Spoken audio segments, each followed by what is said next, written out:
Berkatilah kebaktian ini. Berkatilah setiap orang yang datang menyembah dan berbakti kepada Tuhan. Berkatilah firman yang akan disampaikan untuk mentegakkan dan membangun iman kami yang sejati. Berkatilah hamba-Mu yang menyampaikan firman. Kiranya Roh-Mu yang kudus mengurapi, memberi kekuatan, keberanian, cinta kasih yang cukup untuk memberitakan firman. Berkatilah kami dan juga keluarga kami, istri, suami, sanak saudara, anak-anak kami yang kami cintai, supaya semua mendapat berkat. Berkatilah pelayan-pelayan yang Tuhan pilih di dalam gereja-Mu, dan berkatilah orang-orang tua yang sudah lanjut usia, dan juga berkatilah mereka yang melayani di tempat yang jauh sampai misi Tuhan di seluruh dunia. Dengar doa kami, bangkitlah kami, tumbuhkanlah iman kami bersama-sama dengan orang suci Tuhan di seluruh dunia. Dalam nama Yesus Kristus, penebus dan juru selamat kami yang hidup, kami sudah berdoa. Amin. Bapak Ibu sekalian, kami telah bicara tentang panggilan Tuhan membangkitkan Daud menjadi raja, mengganti Saul yang menyendiri, yang tidak takut kepada Tuhan, yang mengabaikan dan menghina Tuhan. Sehingga Daud diberikan berkat, Daud dipimpin oleh Roh Kudus seumur hidupnya menjalankan kehendak Tuhan. Dalam kitab Para Rasul mencatat satu ayat yang sangat indah. Daud melakukan kehendak Allah seumur hidup. Setelah selesai, dia tidurlah di hadapan Tuhan. Hidup dunia, hidup kita berapa puluh tahun di dunia bukan untuk bermain-main, bukan untuk memperalat Tuhan, atau hanya untuk menerima berkat lalu berfoya-foya, bersenang-senang dan melupakan Tuhan. Kita setiap orang diberi napas, diberi hidup, diberi anugerah melewati hari-hari, minggu-minggu, bulan-bulan, tahun bertahun, adalah untuk menyaksikan kebesaran Tuhan, menikmati anugerah Tuhan, dan untuk menilik, menyelidiki, dan menjalankan kehendak Tuhan. Kita melihat riwayat hidup dari kecil, takut kepada Allah, menjalankan tugas dengan berani dan dengan bersandarkan kuasa Tuhan. Dia menjadi penggembala yang masih remaja, tapi dia berani melawan singa, merebut domba-domba yang diambil oleh singa dan membawa mereka kembali dari taringnya, dari mulutnya yang giginya tajam. Daud menjadi teladan semua pemuda berani dan melawan musuh, melayani dan menjaga domba Tuhan. Daud menjadi seorang remaja, seorang pemuda yang menjadi teladan setiap zaman bagaimana melakukan kehendak Tuhan, bagaimana menjalankan tugas, bagaimana melawan semua kejahatan dan menjadi anak Tuhan yang bertanggung jawab. Tuhan memberkati Daud, memberikan segala kebutuhan kepada dia, memberikan karunia, memberikan kesehatan, memberikan istri, segala anugerah yang mungkin diperoleh oleh manusia, Tuhan memberikan kepada Daud. Tetapi Daud bagaimanapun tetap adalah manusia yang berdosa. Dia melupakan Tuhan. Dia mempentingkan birahi, nafsu anak muda, kepingin perempuan yang cantik. Pada satu hari dia berdiri di atas istana, melihat ke bawah rumah-rumah orang-orang biasa, tempat-tempat tinggal rakyat selata. Dia menemukan ada satu kamar mandi yang tidak tutup. Seorang wanita yang cantik sedang mandi di situ. Badannya yang begitu indah, mukanya begitu elok, streamline tubuhnya yang begitu memberikan dia rangsangan seks. Dia langsung timbul birahi menginginkan perempuan itu. Bukankah ini satu naluri manusia?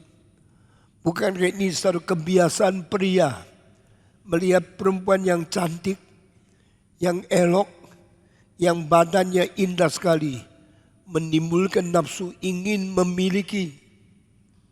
Lalu Daud memikirkan yang tidak-tidak. Bagaimana indahnya, berapa enaknya kalau saya boleh memiliki anak perempuan yang cantik seperti ini.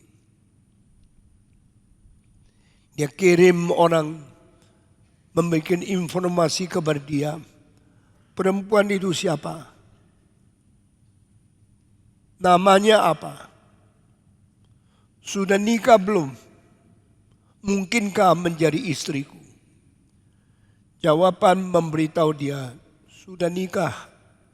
Suaminya seorang bukan bangsa Israel, tapi orang yang cinta dan orang yang mengerti adat Israel.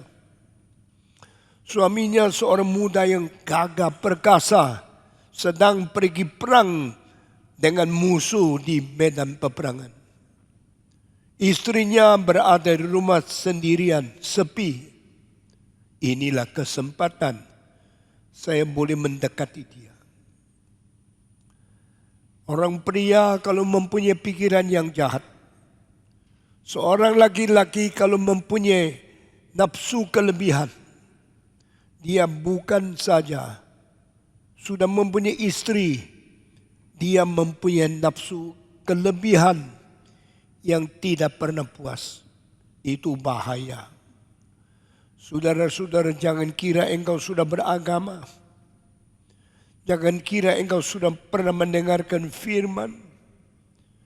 Jangan kira engkau sudah mempunyai istri, mempunyai anak, engkau sudah puas. Pada waktu setan bekerja, dia tidak peduli berapa rohani, berapa banyak pengalaman, berapa banyak iman yang engkau pernah memiliki. Engkau masuk melalui celah-celah emosi engkau yang tidak terkontrol. Saudara-saudara, memang tidak gampang menjaga diri seumur hidup tidak berdosa. Pria yang selama hidup hanya menyetubuhi satu wanita, itu tidak gampang. Tapi itu mungkin dan itu harus begitu.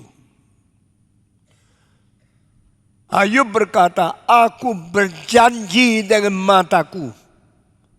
Bolehkah saya selalu melihat perawan yang cantik?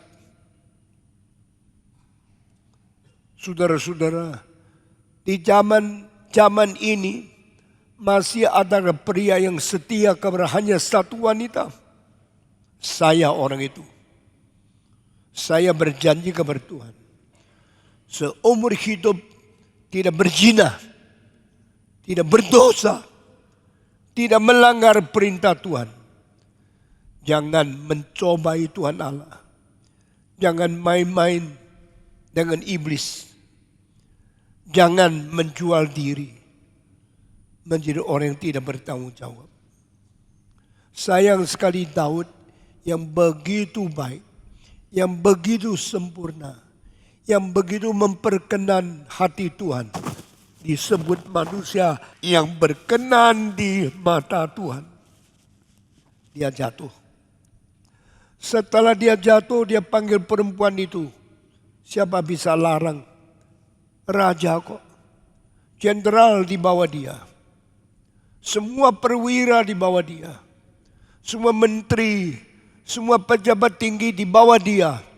Tak ada satu orang mempunyai kuasa politik mencampuri apa yang dia mau. Perempuan ini dibawa ke istana, ditelanjangin, ditidurin, dinodai. Tak ada yang lawan. Kadang-kadang kuasamu, kedudukanmu, uangmu yang banyak bikin kau lebih liar. Cilakalah uangmu yang kebanyakan, kedudukanmu yang terlalu tinggi, dan kuasamu yang lebih-lebih mengakibatkan engkau termanja dan engkau tidak lagi berwaspada di hadapan Tuhan. Setelah ditiduri, ditelanjangin, dinikmati oleh Daud, perempuan itu pulang dan tidak lama kemudian tulis surat, Raja Daud, saya sudah hamil. Mengapa perempuan ini tidak malu? Kenapa perempuan ini tidak takut? Kalau suami pulang bagaimana? Dia cuma tahu mendapatkan pria yang jantan, yang kuat, yang boleh jadi serdadu, itu saya sangat puas. Tetapi kalau bisa mendapatkan raja, bukankah ini hak istimewa yang tidak pernah ada pada orang lain? Saya seorang hanya karena mandi tidak tutup pintu, mempunyai kesempatan ditiduri oleh raja. Akhirnya saya hamil, saya mengandung anak dari darah biru, saya menjadi ibu dari seorang bayi kepunyaan raja. Perempuan ini lupa dia sudah milik orang lain. Dia lupa dia harus setia kepada suaminya. Dia mulai pikir tidak. Saya kalau sudah meningkat menjadi istri dari suami yang menjadi raja, hari depan saya kedudukan jadi apa? Dia tidak pikir kalau suaminya pulang mengetahui dia hamil, lalu membunuh dia, berapa cilaka adanya. Dia tidak memikir dia akan mengakibatkan rumah tangga yang hancur dan keluarga yang pecah belah dan hukuman Tuhan tiba. Saudara-saudara, berbuat dosa gampang. Semua orang berbuat dosa tidak pikir akibat buruknya. Cuma menikmati kesenangan sementara. Cuma menikmati berapa menit kesenangan birahi dan dagingnya. Semua dilupakan. Semua diabaikan, khususnya hukum, dalil moral yang tercantum di dalam Taurat sudah tidak lagi mempan mempengaruhi dia. Dia berani tulis surat kepada raja, saya sudah hamil. Artinya apa? Saya ingin menjadi milikmu. Jangan roba lagi. Engkau sudah pernah mentiduri saya. Sekarang ada akibat perhubungan seks. Mari kita pikir hari depan bagaimana. Daud menerima surat itu. Apakah reaksinya? Alkitab tidak catat dengan jelas. Tetapi Alkitab berkata, Daud mulai merasa keberadaan suaminya itu halangan nikmatnya. Alangkah baiknya kalau perempuan ini belum pernah nikah. Alangkah baiknya kalau suaminya tidak ada. Tetapi fakta itu fakta. Fakta tidak bisa ditolak. Kalau suaminya pulang bagaimana? Kalau dia tahu di dalam perut istrinya itu adalah benih saya.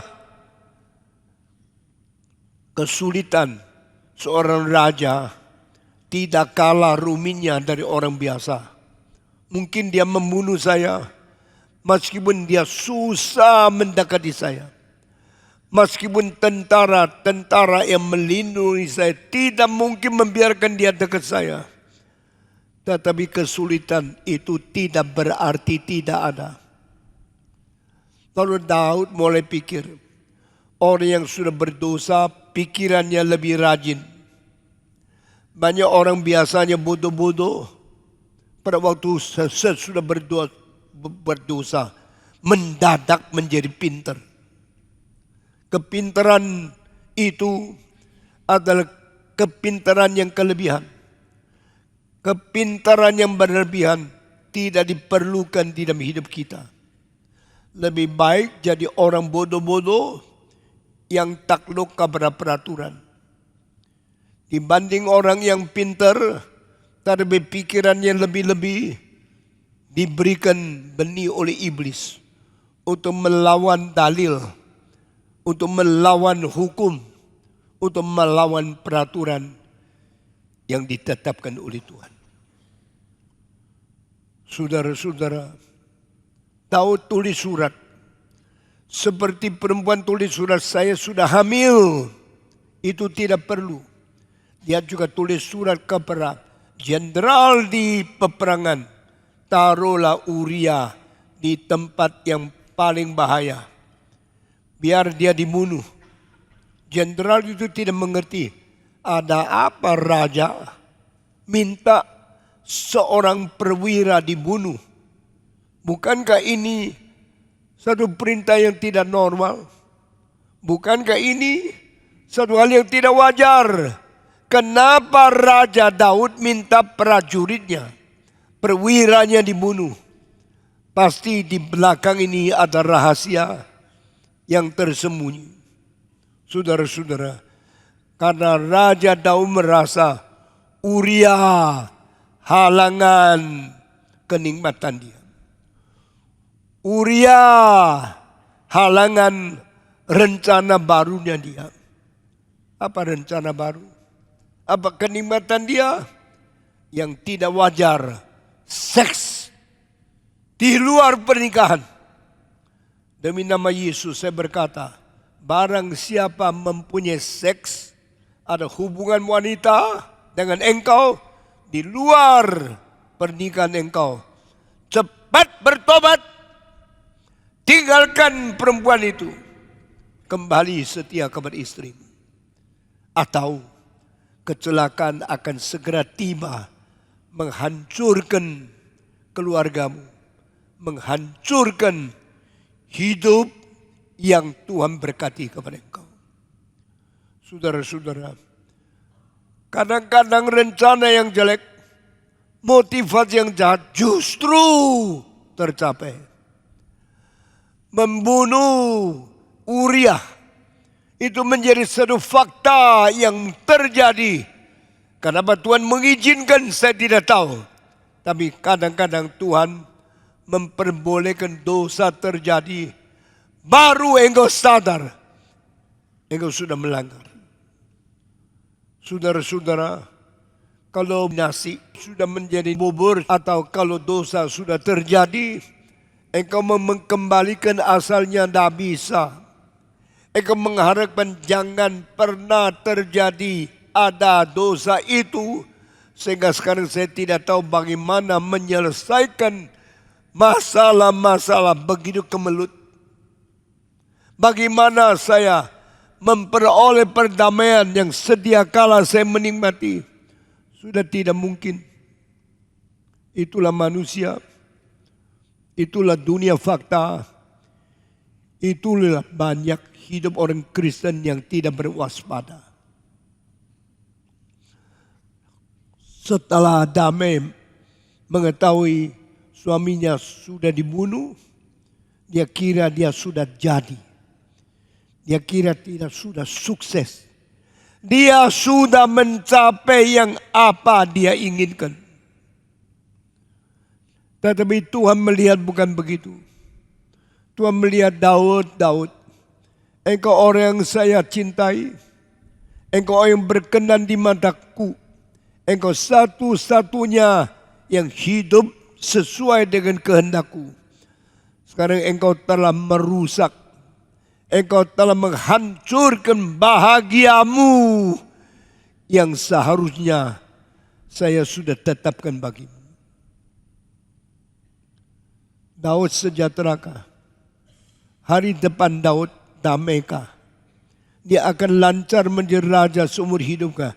Tidak. Mulai hari itu ada bayang-bayang awan gelap menudungi hidup Daud. Ada hari depan yang tidak menentu, mengancam kemungkinan dia hidup di dunia ini. Daud kira boleh tenang, boleh menikmati sukacita yang baru, mempunyai istri yang cantik yang baru, mempunyai istri yang hamil yang boleh melahirkan anak keturunan yang paling dia sayang. Karena kalau istri yang dia sayang, pasti dia menghargai anak yang dikandungnya. Pasti dia mencintai anak yang paling senang ini. Kalau bisa meneruskan taktanya. Dia tunggu. Setiap bayi perlu kira-kira 1 tahun. Setelah hamil baru lahir. Paling sedikit 9 bulan lebih di dalam kandungan. Pelan-pelan matang. Pelan-pelan menjadi orang yang utuh. Mempunyai mata, hidung, kuping, jantung, nadi, seluruh organ menjadi bayi yang sempurna. Hari itu dilahir. Daud senangnya luar biasa. Hari itu bayi lahir. Mata, hidung, mulut, telinga, rambut, kepala, badan, tangan, kaki, semua sempurna. Semua menyenangkan. Dia kira dia bahagia. Saudara-saudara, kesukaan sebagai akibat dosa tidak pernah menjadi bahagia. Kesenangan sebagai hasil dosa tidak pernah memberikan tenteram pada hari depan. Daud telah mendapatkan anak itu. Kecelakaan mulai tiba pada dia. Karena Tuhan campur tangan, ambil nyawa anak itu pelan-pelan. Pada waktu Daud menemukan anak bayi yang kecil yang tidak berdosa, sakit-sakit. Tidak bisa napas dengan lancar, detuk jantung tidak bisa berjalan dengan baik, dan terus ada penyakit merongrong anak bayi itu. Dia mulai gelisah. Dan dia tidak cari sebabnya gelisah. Dia cuma meneruskan kenikmatan yang menodai perempuan yang cantik. Mendapatkan anak yang tidak sah. Yang bukan pemberian dari Tuhan Allah. Daud saben hari di dalam kesusahan. Anak itu sakit. Makin lama makin keras. Makin lama makin rumit. Makin lama makin parah. Akhirnya Daud tidak bisa bersukacita. Tidak bisa bersenang-senang. Meskipun jadi raja, tidak ada sukacita yang dimiliki oleh orang miskin. Meskipun berkedudukan tinggi, tidak bisa bersenyum seperti orang biasa. Akhirnya dia berbaring di tanah. Dia susah, dia sedih, dia menyesal, dia keluh kesah. Dan dia tidak tahu apa yang harus diperbuat. Pembantunya mundar mandir, kirim air garam, kirim obat, kirim tabib, kirim bantu supaya bisa menyembuhkan anak kecil itu. Sama sekali tidak mampu, sama sekali tidak berhasil. Anak itu makin parah, makin parah. Daud akhirnya tetapkan berpuasa, tidak mau makan. Tetapi tidak disinggung satu kalimat. Dia merasa dosa. Dia cuma minta, Tuhan dengar doaku. Tuhan kasihankanlah anak bayiku. Tuhan sembuhkan dia dari penyakit. Biar dia boleh kembali hidup seperti anak-anak orang lain. Di dalam kesehatan. Di dalam kesukaan. Di dalam kelancaran kesehatannya besar menjadi anak dewasa. Daud sedih, Daud nangis, tapi Tuhan tidak mengkobris dia. Saudara-saudara, ini membuktikan setiap hidup, setiap penyambungan hidup, setiap hari, setiap saat, setiap detik, adalah hanya bersandarkan Tuhan saja. Jangan sombong. Istrimu masih hidup karena anugerah Tuhan. Anakmu masih bernapas karena anugerah Tuhan. Dagangmu masih berjalan karena berkat Tuhan. Bukan karena hidup jasa atau kehebatan engkau masing-masing. Biar anggota gereja Reform Injili Indonesia hari ini sadar. Engkau hari ini diberkati Tuhan. Bukan karena kebolehanmu. Bukan karena jasamu. Meskipun engkau banyak berdosa. Tuhan masih memberkati sampai hari ini. Takutlah kepada Dia. Berbaktilah kepada Dia. Jangan main-main dengan Tuhan. Pembantu-pembantu Daud cari dokter, cari obat, cari semua penolong untuk memberkati supaya anak ini boleh sembuh. Tidak ada hasil 1% pun. Satu hari Daud masih sedih, berbaring di tanah, tidak mau bangun, tidak mau mandi, tidak mau makan. Pembantu anak itu semua sadar, mendadak anak itu mati. Pada bayi itu mati, mereka melihat tidak ada napas lagi. Mereka memegang, tidak ada detukan jantung lagi. Mereka semua sedih. Jangan kasih tahu Daud. Kalau kasih tahu Daud, dia tidak tahan. Mungkin kecelakaan paling besar akan tiba. Mungkinkah Daud bunuh diri? Mungkinkah Daud kecewa? Langsung dia minum racun. Mereka semua tidak tahu apa yang mungkin terjadi sesudah ini. Karena anak itu sangat cantik, sangat elok, sangat bagus. Mendadak mati, bagaimana berkata-kata kepada raja. Waktu mereka desas-desus, sedang bicara bagaimana caranya, Daud sadar ada pembantu-pembantu yang bisik-bisikan. Apa-apaan ini? Sini. Bagaimana dengan anak bayi itu? Sudah mati ya? Iya Pak. Anak bayi itu sudah mati. Mereka tidak tahu apa yang terjadi.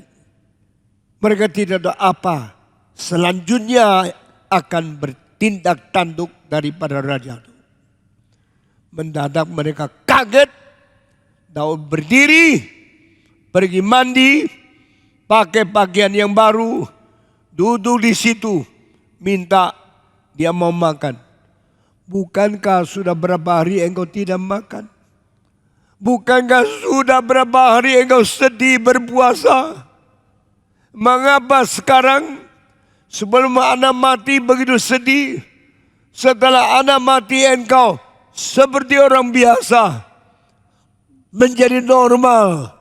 Minta makan, minta duduk di meja, minta dilayani seperti orang biasa. Daud berkata, jangan heran, saya normal kembali karena saya sadar hanya ada orang hidup yang pergi ke tempat orang mati. Tak ada tempat orang mati kembali hidup lagi. Saya percuma menangis terus. Setelah saya doa siang malam, kalau Tuhan mau menyembuhkan dia, biar dia boleh hidup, saya akan senang menerima berkat Tuhan. Tapi Tuhan tidak mendengar doa saya. Tuhan tidak mengizinkan dia hidup kembali. Buat apa saya sedih terus? Ternyata pikiran Daud sangat sehat. Dia bukan seperti orang yang tidak ada pengharapan. Dia langsung berkata, layani saya, beri makanan kepada saya, kuburlah anak itu. Saudara-saudara, saya sekarang mau saudara lihat apa yang dikerjakan oleh Tuhan. Tuhan di surga melihat engkau berdosa. Tuhan di surga mengetahui engkau berzina. Tuhan di surga mengetahui engkau menikmati seks, mendapatkan bayi yang baru. Tapi hati Tuhan sedih. Alkitab mengatakan, hanya di dalam hal inilah Allah sangat tidak bersuka cita. Allah sangat susah melihat Daud yang berdosa. Lalu saya mau tanya, apa yang dilakukan Tuhan yang sejati ini? Tuhan yang sejati tidak membela orang yang dia cintai. Tuhan yang sejati tidak peduli orang yang dia pilih. Meskipun kau pilihan Allah, meskipun kau orang yang paling disenangi, waktu engkau berdosa, Tuhan tetap setia kepada keadilan dia. Tuhan tetap konsisten kepada kesuciannya. Tuhan tidak pernah berubah.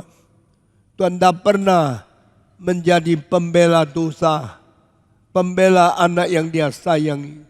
Tuhan bilang, anak saya kalau berbuat dosa, mereka harus dihakimi. Mereka harus dihukum.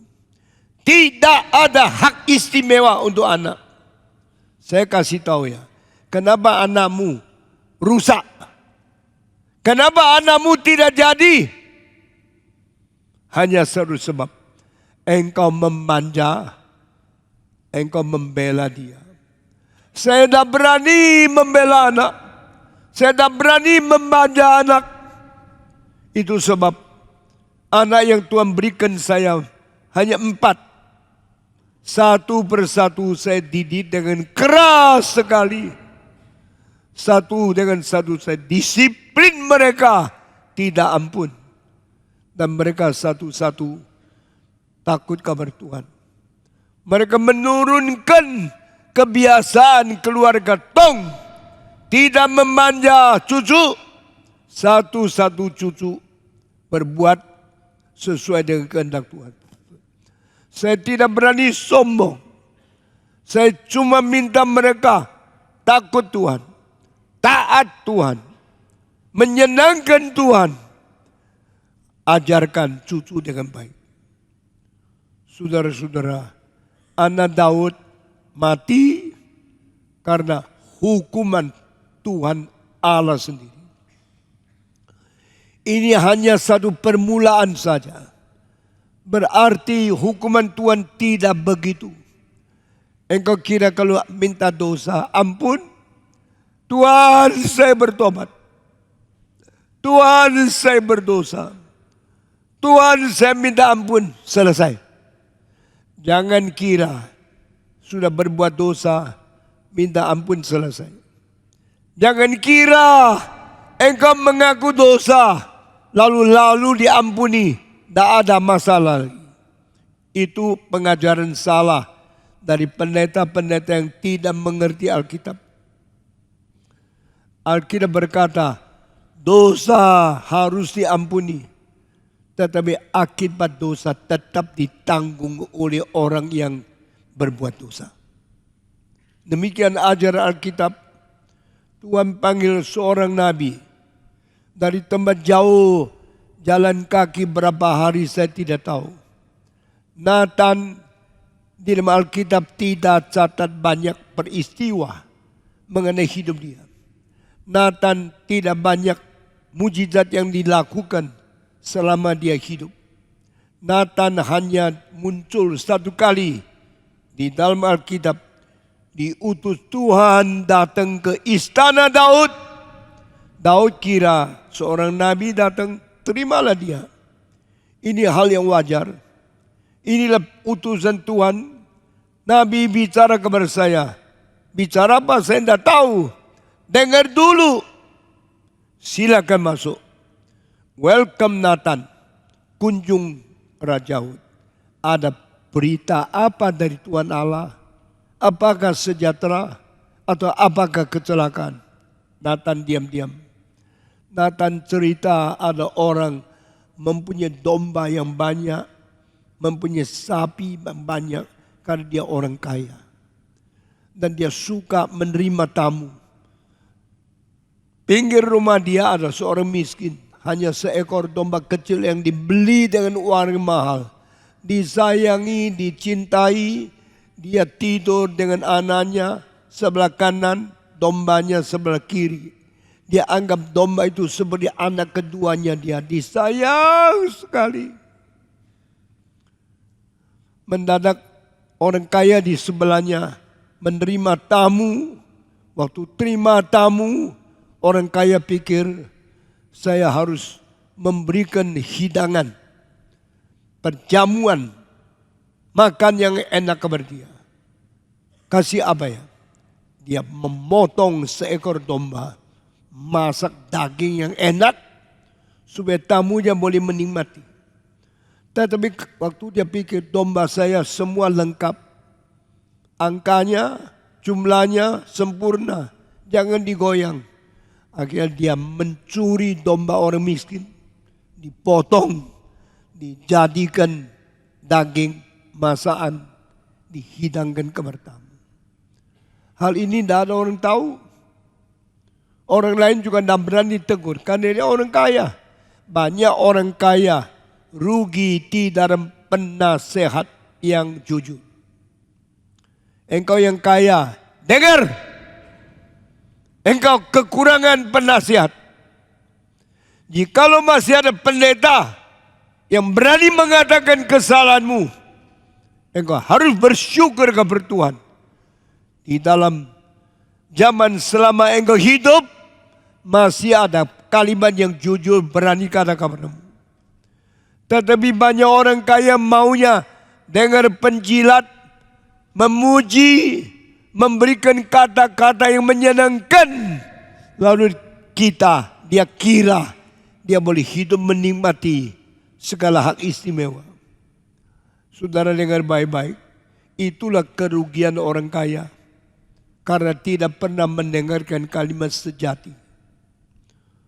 Saudara-saudara, di Tiongkok sejarah mempunyai kebiasaan. Raja tertinggi selalu dipuji-puji. Tidak pernah mendengarkan kalimat sesungguhnya dari bawahannya. Maka pemerintah mereka gampang jatuh. Gampang digulingkan. Karena raja tidak pernah mendengar kalimat yang sejati.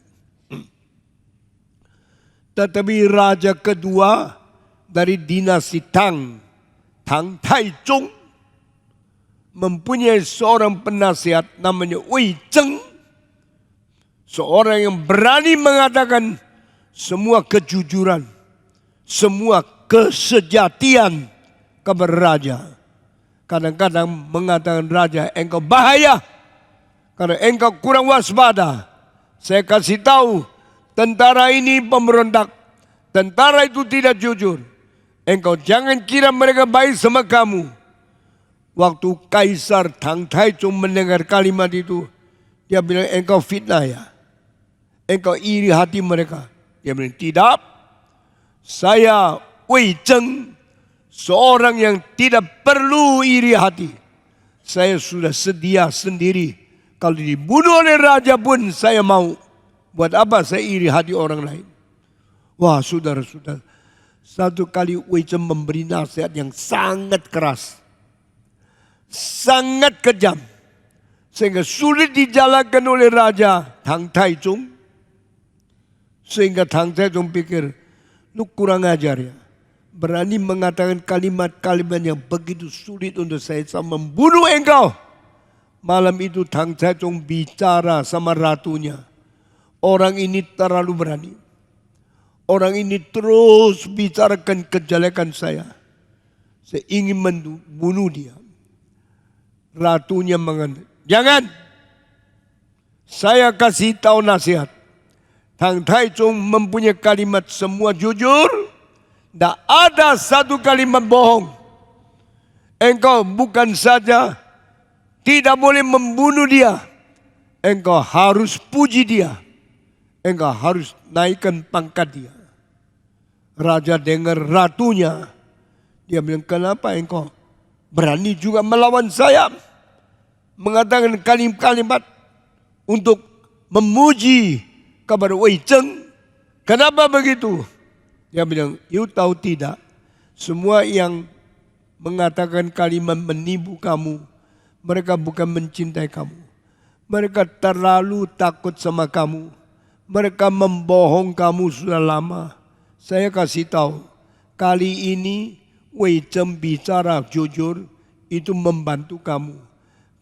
Engkau kalau dengar dia, naikkan pangkat dia, seluruh rakyat akan junjung tinggi kamu. Kalau kali ini engkau bunuh dia, seluruh rakyat akan memberontak kamu. Kerajaanmu akan jatuh di dalam tangan orang lain. Engkau juga akan dibunuh. Raja Tang Taichung, raja kedua dari dinasti Tang, setelah mendengarkan kalimat dari ratu itu, satu malam tidak tidur. Dia tuh pikirin, kenapa ratu ngomong kalimat ini? Tidak mungkin ratu tipu saya. Dia seorang perempuan yang paling jujur, yang paling saya sayang. Semua kalimat itu harus saya pikir baik-baik. Dia pikir baik-baik. Setiap jam, sepanjang malam, dia pikir kalimat istrinya. Besok pagi dia bangun. Mengatakan, panggil Wei Cheng ke sini. Wei Cheng menghadap raja. Raja mengatakan, terima kasih atas nasihatmu. Terima kasih atas strategimu. Saya naikkan pangkat. Saya menghadirkan berapa puluh kilo emas untuk keluargamu, untuk istri anakmu. Karena engkau ngomong jujur sama saya. Setelah dinaik pangkat, Wei Cheng menjadi orang lebih penting di sebelah raja. Setelah dijalankan apa yang dinasihatkan, seluruh negara Tang dinasti menjadi maju terus, menjadi lebih kaya. Saudara-saudara, Raja Tang Taichung menikmati kemakmuran, menikmati perdamaian, menikmati kuasa kesuburan dari zamannya, karena dia mau dengar penasehat yang jujur, namanya Wei Cheng. Sejarah Tiongkok menyimpan banyak rahasia daripada yang saya sebut sebagai general revelation. Anugerah umum yang disimpan di dalam teologi reform. Tuhan mencintai kita. Itu sebab jangan suka dengar suara penjilat. Jangan suka mendengar orang memuji. Tapi belajar mengetahui fakta sesungguhnya. Di dalam politik dunia, saudara-saudara, Alkitab kebenaran mutlak. Politik manusia cermin akan kerusakan manusia. Saudara-saudara, puji Tuhan, Dia telah menjadi kebenaran yang menjadi kaca terindah untuk seluruh dunia. Generasi-generasi harus belajar dari apa yang tersimpan di dalam kitab suci dan apa yang dicerminkan oleh bangsa-bangsa di dalam sejarah. Termasuk GRI. Kita tidak mau menutupi fakta. Kita tidak mau hanya mendengarkan kalimat penjilat. Kita mau menerima fakta. Kita mau menghadapi sungguh-sungguh apa yang terjadi. Puji Tuhan, saudara-saudara sekalian, apa yang terjadi di sejarah menjadi teladan bagi kita masing-masing. Kita melihat sejarah mengulang-ulangi kesalahan manusia. Pada waktu berbuat dosa, pada waktu Daud bersalah berzina, semua orang diam-diam. Tapi ada seorang dikirim oleh Tuhan Allah dari tempat yang jauh, jalan kaki berapa lama saya tidak tahu. Perjalanan tempuh berapa kilometer juga tidak dicatat. Dia mendadak muncul di istana Daud dan berkata, Tuhan berkata, engkau sudah berdosa. Loh, kau tahu ya? Semua orang berzina simpen-simpen. Semua orang berzina tutup pintu. Perempuan yang buka pintu mandi mengakibatkan perzinahan yang tutup pintu rahasia. Batseba, perempuan yang tidak tahu malu. Perempuan yang buka pintu silam air, badan indah, boleh dilihat oleh laki-laki. Tidak heran dia berzina sama Daud. Tetapi apa yang sembunyi-sembunyi di dalam tempat tidur, di dalam selimut, dinyatakan oleh Tuhan terang-terangan, kau sudah berzina. Dan Nabi Nathan dengan jujur berkata, pedang, pisau tidak akan meninggalkan keluargamu. Bukankah keluarga itu tempat yang paling intim, tempat yang paling manis, tempat yang kita paling senang, bersatu dengan istri, menikmati hubungan dengan anak. Itu yang paling bahagia, bukan? Itu yang paling bermadu, bukan? Tapi Tuhan berkata, Daud, sword and a knife will never leave your family. Pedang dan pisau tidak akan meninggalkan rumah tanggamu selama-lamanya. Disinilah orang dipanggil Tuhan karena berbuat dosa. Sekarang ditimpa kecelakaan, peperangan, permusuhan, pembunuhan, berdarah, generasi demi generasi. Yang pertama, pembunuhan bukan dari saudara. Pembunuhan bukan dari tentara. Pembunuhan dari Tuhan Allah sendiri. Tuhan berkata, anakmu yang kau lahir melalui Batseba, saya ambil. Tuhan sendiri menjalankan pembunuhan pertama untuk keluarga Daud. Anaknya hasil daripada perzinahan harus mati. Tidak ada tolong. Tidak ada pengampunan. Anak bayi itu yang begitu ganteng, begitu bagus, yang begitu engkau cintai, saya ambil dulu ya. Karena itu hasil perzinahan. Anak tidak salah kan? Tetapi papa mama yang berdosa mengakibatkan anaknya diringkus oleh Tuhan. Bayi itu diterima oleh Tuhan. Engkau tidak boleh menikmati. Jangan kira Tuhan boleh dipermainkan. Jangan kira perzinahan boleh dibiarkan. Engkau yang main sama pelacur. Engkau yang menodai istri orang lain. Engkau kira engkau dapat anak. Engkau bersuka cita. Tidak tahu bencana, kecelakaan mulai tiba ke rumahmu. Dan engkau yang tidak sadar, engkau menanam racun untuk hari depan. Anak pertama mati, Tuhan ambil sendiri. Daud tidak bisa apa-apa. Kamu kira kamu raja, berhak merubah nasib anakmu? Kamu kira kamu berkedudukan tertinggi bisa merubah sejarahmu? Kamu kira kamu mempunyai kuasa politik, kuasa militer, kuasa keuangan. Engkau bisa mensuap Tuhan supaya kecelakaan tidak tiba kepadamu. Mustahil. Anak itu harus mati. Daud harus menanggung. Bukan saja anak ini. Di dalam Alkitab mengatakan masih ada 3 anak Daud yang mati tidak wajar.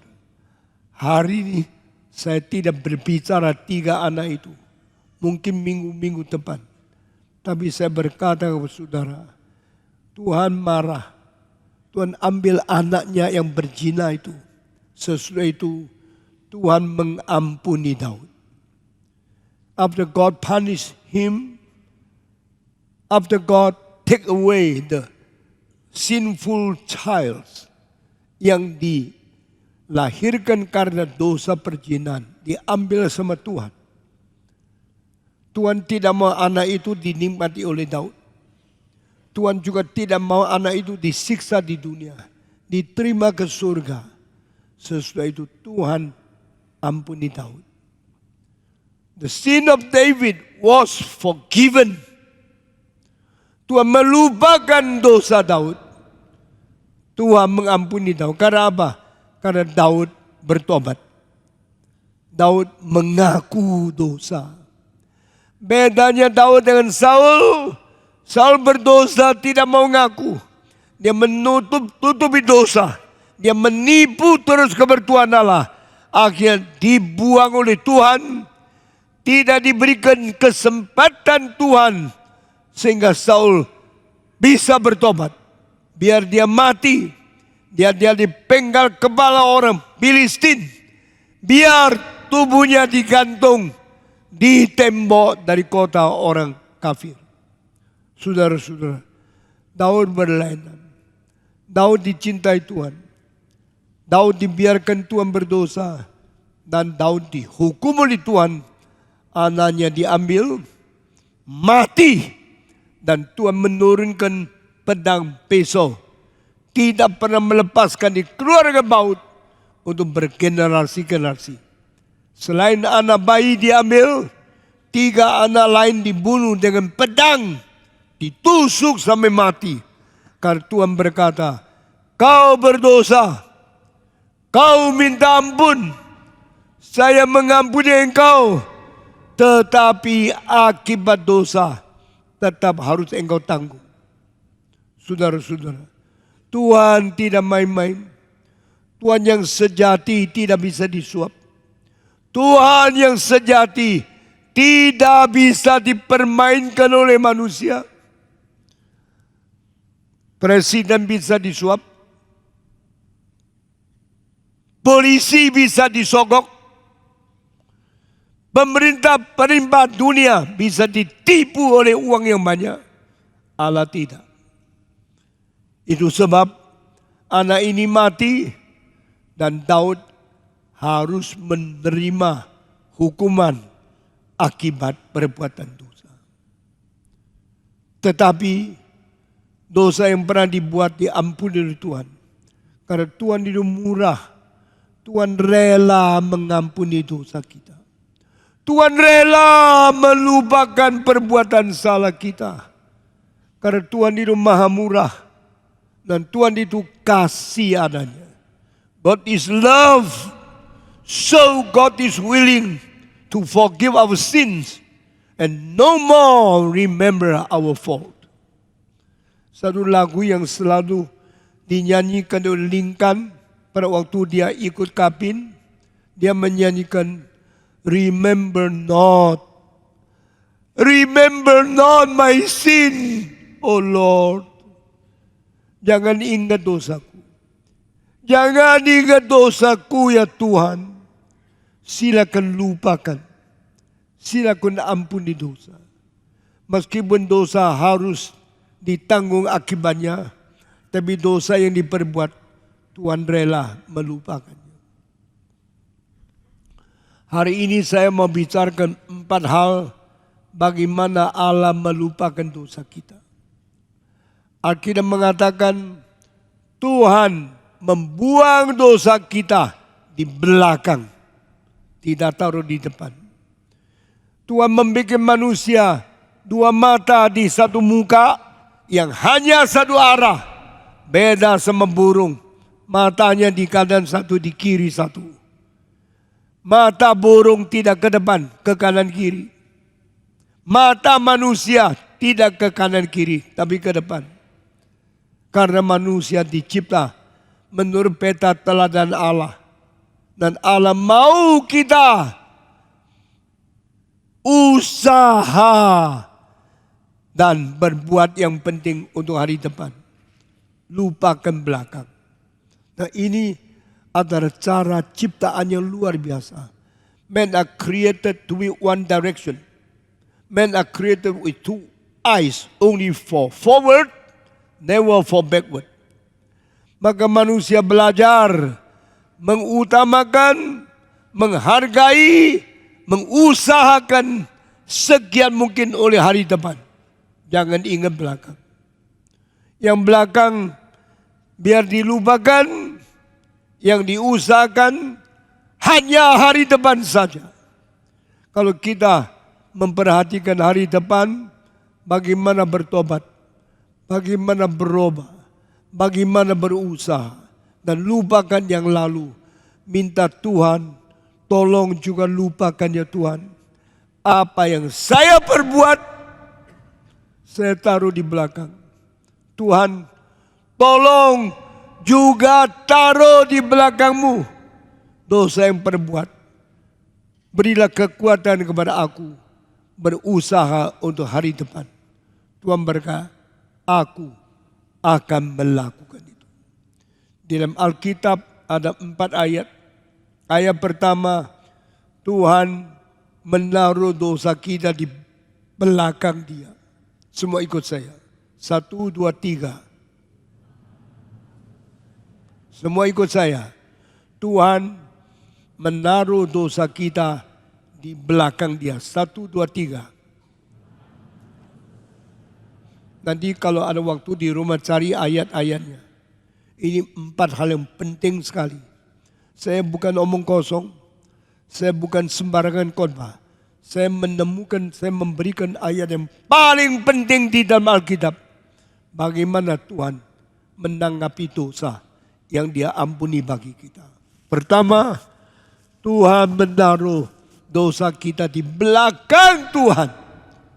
He put our sins behind Him. Never remember and never deal with us. Because all have been put into behind God. Tuhan menaruh dosa kita di belakang Tuhan. Berarti Tuhan melupakan. Tuhan tidak ingat kembali. Remember not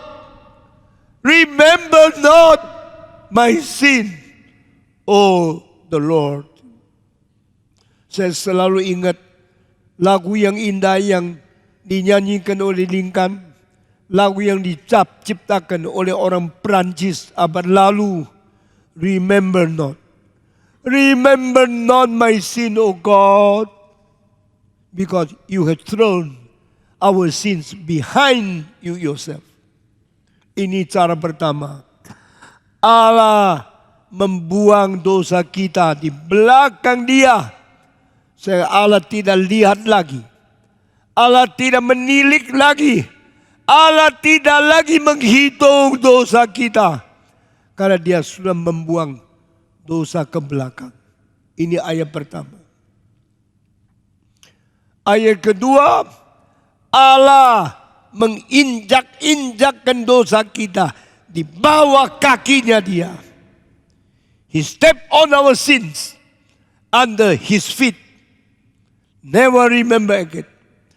Allah menginjak-injak dosa kita dengan langkah kaki Dia.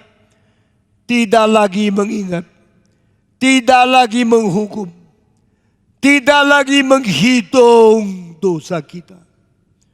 Saya sangat terhibur karena ayat-ayat Alkitab bukan main-main. Mengapa dikatakan Tuhan, Engkau menjadikan musuhmu tumpuhan kakimu? Ingat ayat itu? Kau menjadikan musuhan tumpuhan kakimu, berarti kaki Yesus akan menginjak musuh. Karena apa? Dia sudah menang. Orang sudah menang bukan menaruh musuhnya di atas kepala. Orang sudah menang menaruh musuhnya di bawah kaki untuk diinjak-injak. Saudara mengetahui semua takhta raja, ada mahkota di atas kepala raja, ada tumpuhan kaki di bawah kursi raja. Di dalam takhta itu engkau melihat ada tumpuan kaki yang dihias dengan emas.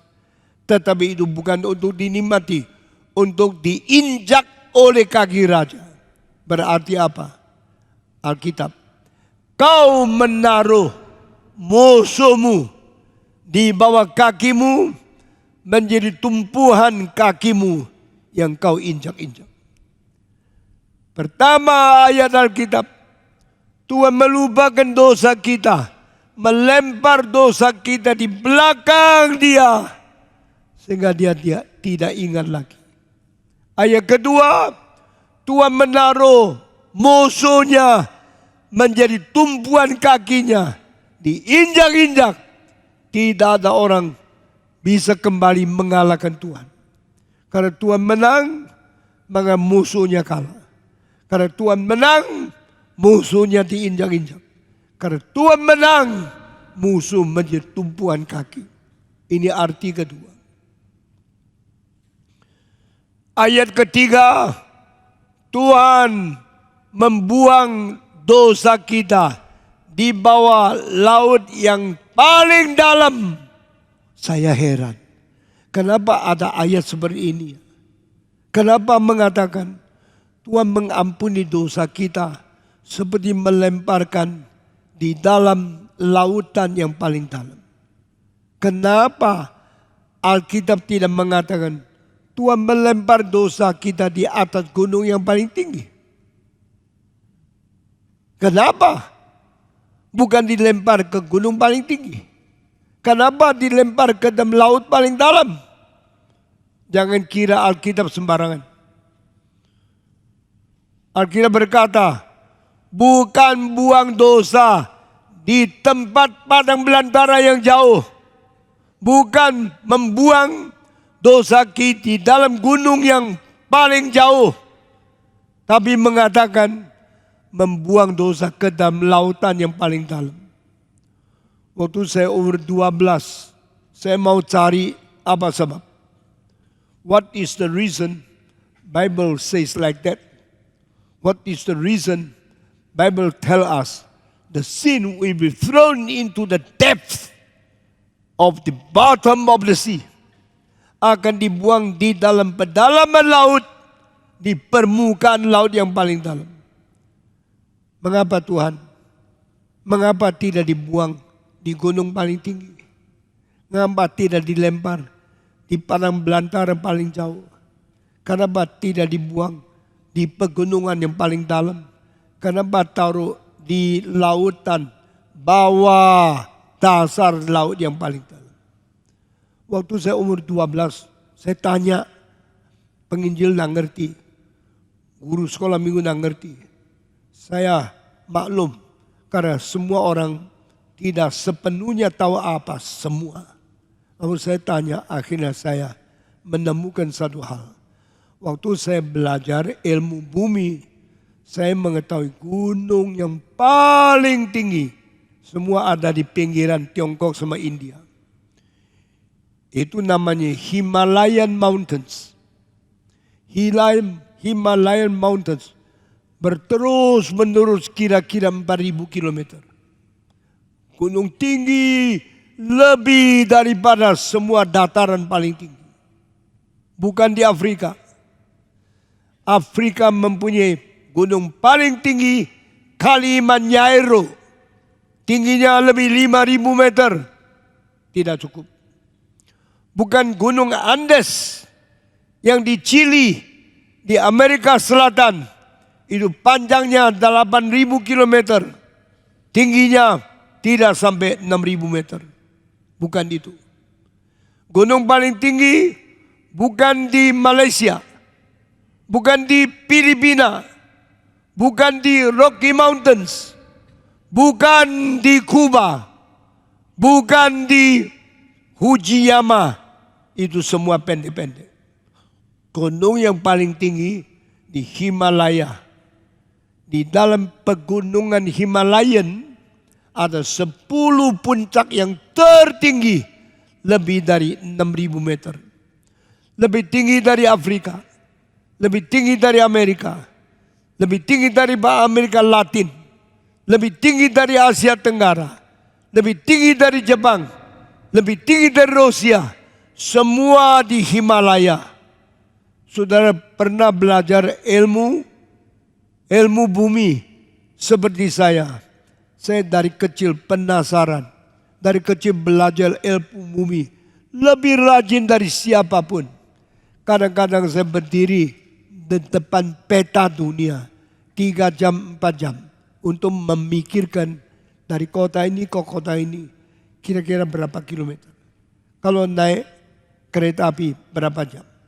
Kalau naik kapal perang terbang berapa lama. Sekarang saya masih ingat. Langsung tahu.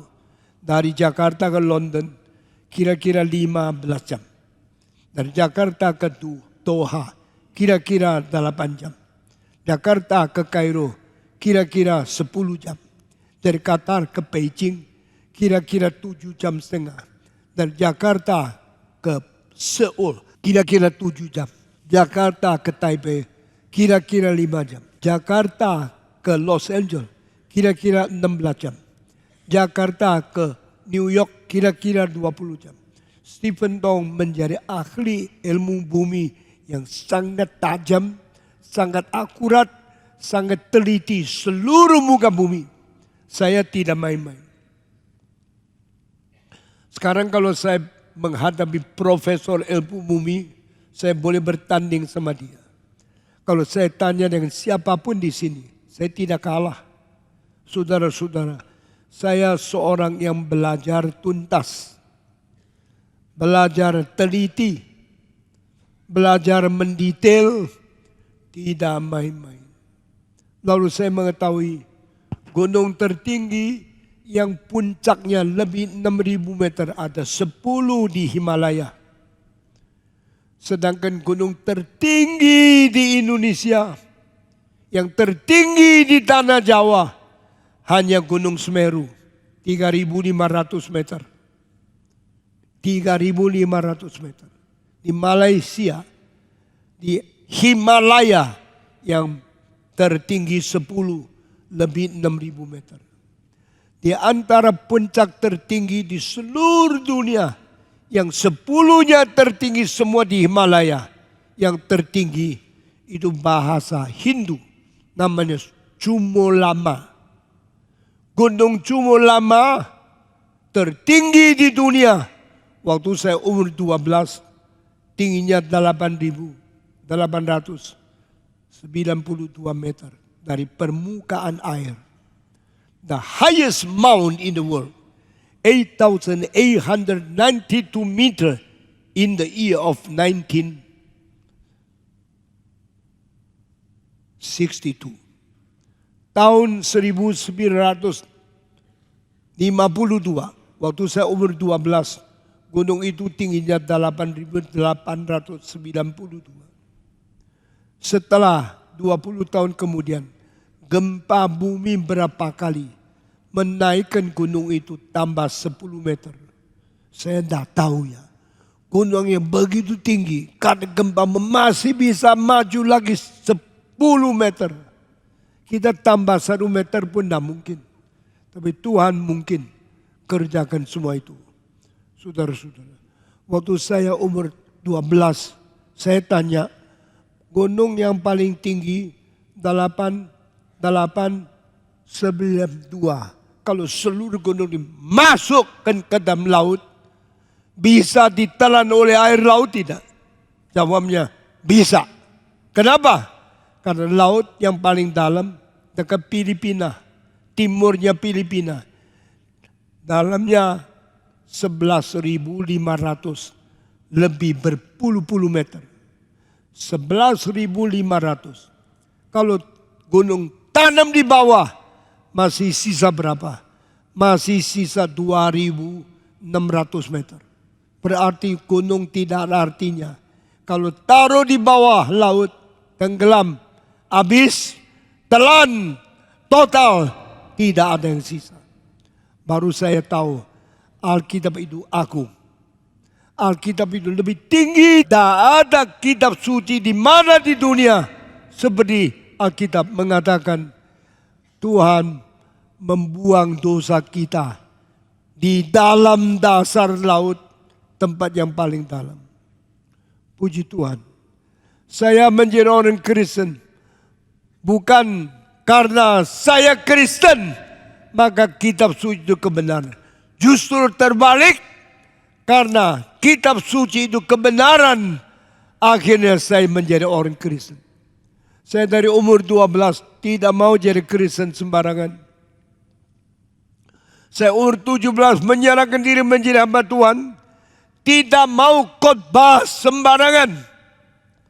Saya berjanji dengan Tuhan, khotbah dengan seakurat, dengan sebenar, dengan setuntas mungkin, sehingga anggota Kristen yang saya didik mengetahui pengetahuan yang paling jitu, yang paling persisi, yang paling akurat, tidak dihina oleh agama lain.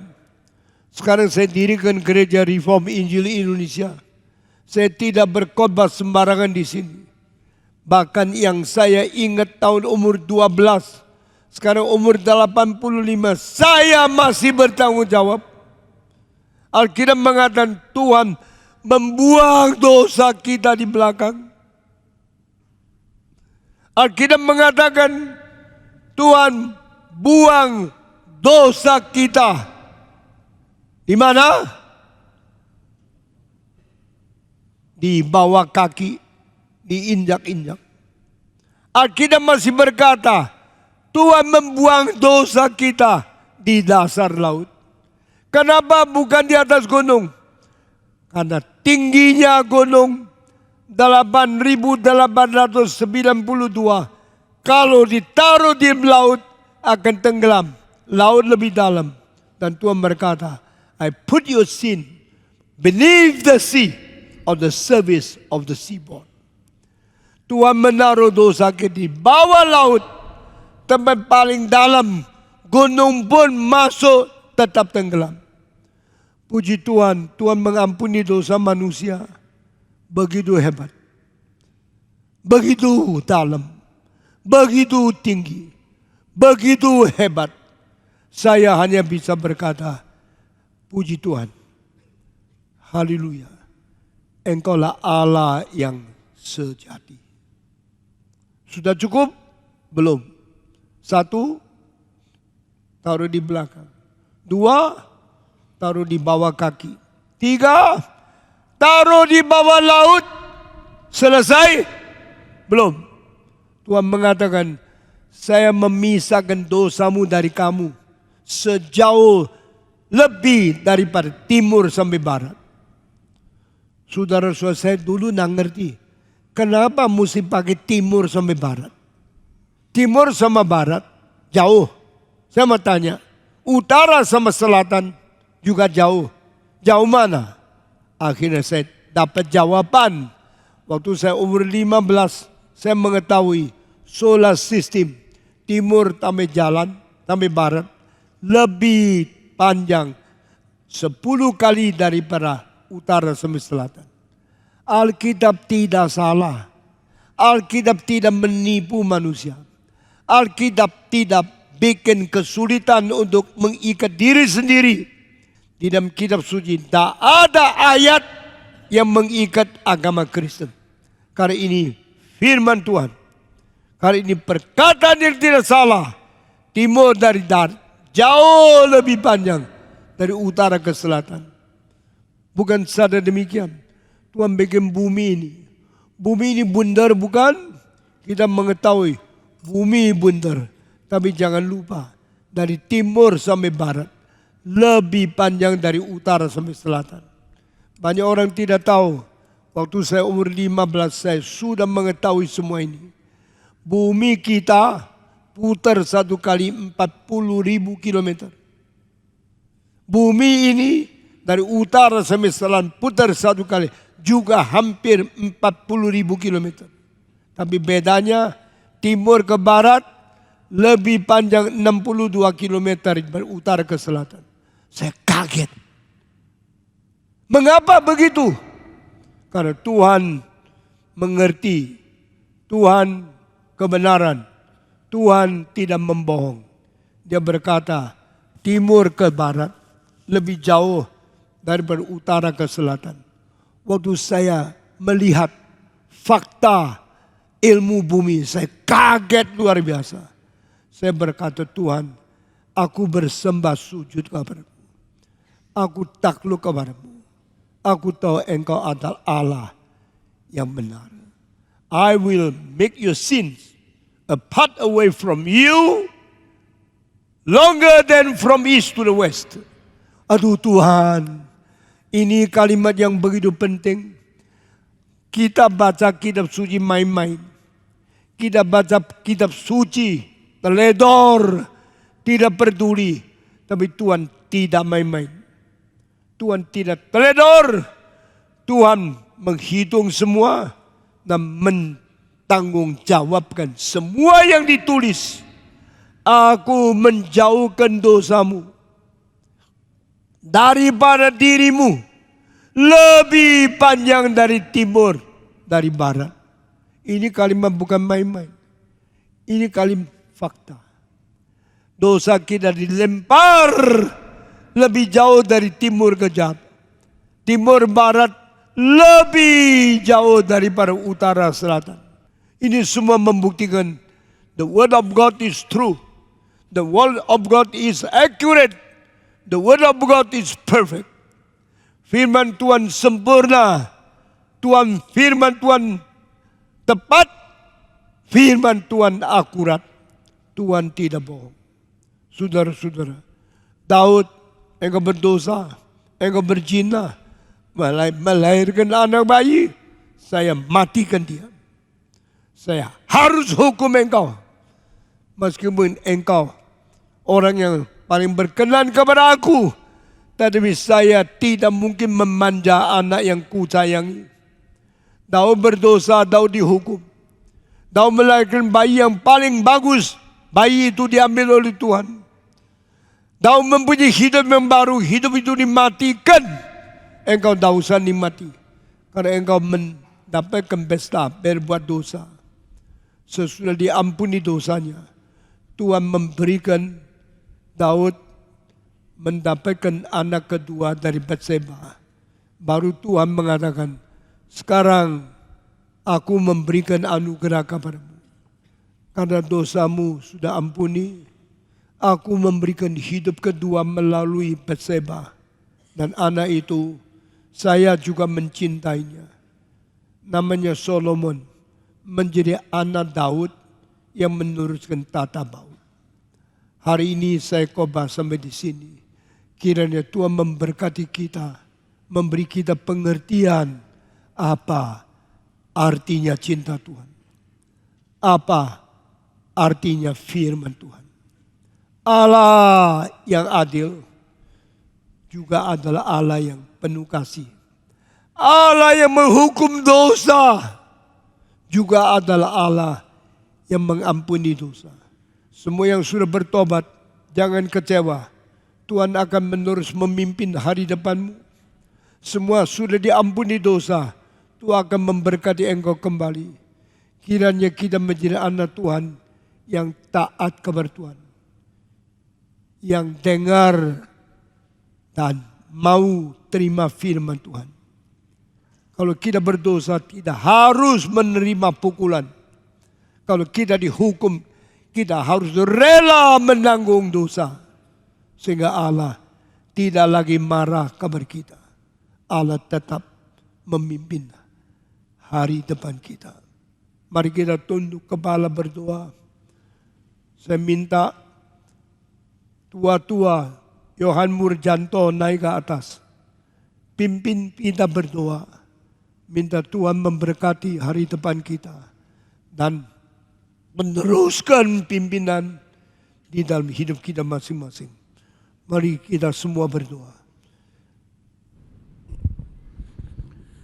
Kami bersyukur kepada Tuhan pada siang hari ini kami boleh belajar akan Allah yang kami sembah adalah Allah yang penuh kasih dan penuh dengan keadilan.